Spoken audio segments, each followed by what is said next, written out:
Hey everyone, what's up and welcome back to Gretchen's Vegan Bakery. Today I have another variation on my awesome cheesecake recipe, a lemon meringue cheesecake with fluffy clouds of vegan meringue, layers of lemon sponge cake, perfect lemon custard, and of course, my New York style vegan cheesecake recipe just can't be beat.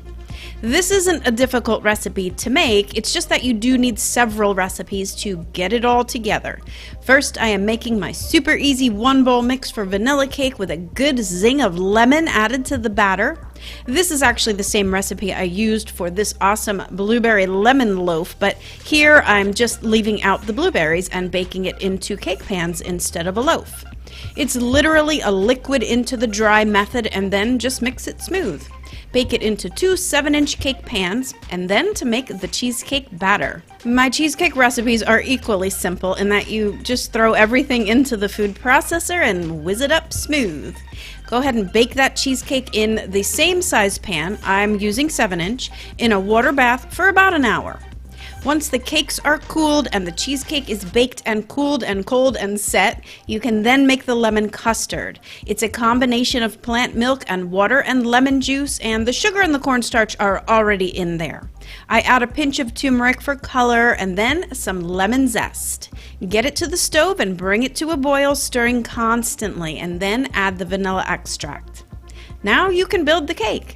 Place one of the cake layers on top of the cheesecake and unmold the entire thing onto a cake board or a serving platter. My vegan cheesecakes unmold like a dream, even baked in a cake pan. If you guys know anything about me, I never use springform pans for my cheesecakes, and I do write more about that on the blog post, which is where you'll have to go to get the recipe. So definitely click the links below to head over to gretchensveganbakery.com. Okay, so now as you see, I've set up an acetate cake strip to get ready to pour the custard. This is kind of necessary or the custard will not stay put in a nice layer. It's just going to kind of drip all over the place. So while I never try to tell you that you have to buy things, acetate cake strips are kind of a great thing to have, especially if you follow me and make my molded desserts that I'm always doing. And once you are ready to ice it, you'll prepare the final recipe for this masterpiece, and that is the aquafaba meringue. Literally the water from a can of chickpeas along with some confectioner sugar and cream of tartar. You will whip this up to stiff glossy peaks that resemble the best, strongest, thickest meringue around. So just slather that all over this cheesecake. I like to kind of do the spiky look here with my spatula. I think it looks really nice once you torch it up. So if you have a blowtorch, go ahead and fire that thing up and toast the meringue to perfection.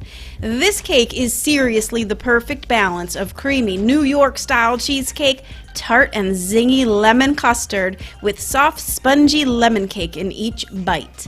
Again, it's not difficult to make, it's just time consuming with all these separate recipes. But believe me, it's worth the time and effort, so I hope you will want to make it. Head on over to gretchensveganbakery.com to grab all the recipes. Thanks to everyone for watching, liking, commenting, and subscribing here to my channel. I really do love sharing all my recipes with you guys, so the fact that you meet me here each week for the best vegan recipes around is the only fuel I need to keep on going. Alright, until next time, happy vegan baking. Bye for now.